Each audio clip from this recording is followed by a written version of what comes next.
Well, howdy there, Internet people. It's Bo again. So, today we are going to talk about Biden and negotiations and the briar patch. So, inside the Inflation Reduction Act, there are a lot of wins. There really are. But by my way of thinking, most people don't know about the biggest win. And that's kind of the Biden administration's fault, to be honest, because they are out there touting that the cap on insulin, the cap on the cost on insulin, they are out there talking about that constantly, and I get it. It's a huge deal for a lot of people, and it's immediate. And they're talking about how the pharmaceutical companies can now basically only raise their prices like in accordance with inflation and all of that stuff. And yeah, that's good too. But to me, that's not the biggest. These aren't the real wins as far as healthcare in that act. The big one has to do with Medicare being able to negotiate with the pharmaceutical companies over the cost of meds. You've probably heard it mentioned offhand. Be able to negotiate prices. I mean, yeah, it's a negotiation. The same way you negotiate with Vito Corleone. They're going to make you an offer, and if you don't like it, well, you're going to meet my friend over here. And that's kind of how it works. The dynamics of this, as it was explained to me, was Health and Human Services running Medicare. They say, I'll pay this much for these meds. And the pharmaceutical company can make a counteroffer, but Health and Human Services doesn't have to go for it. At which point, the pharmaceutical company just kind of has to play ball. And if they don't, their friend, Erwin Roger Stevens, the IRS, shows up and hits them with a baseball bat made of up to 1,900% excise tax.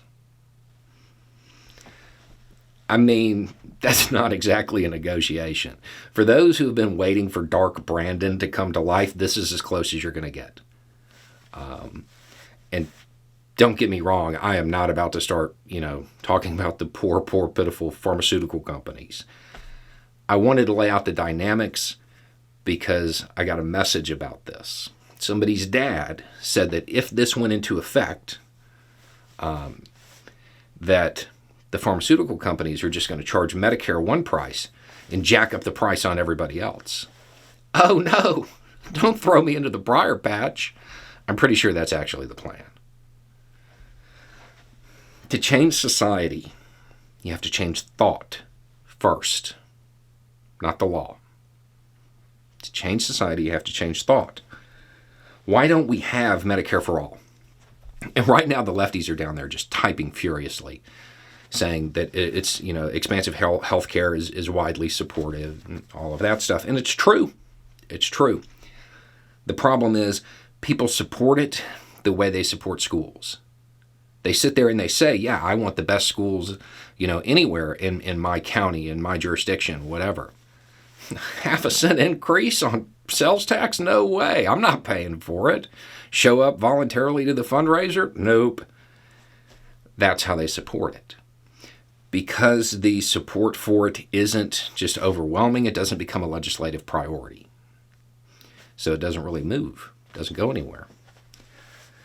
So what happens if a capitalist entity like a pharmaceutical company decides to foist the cost onto everybody anyway?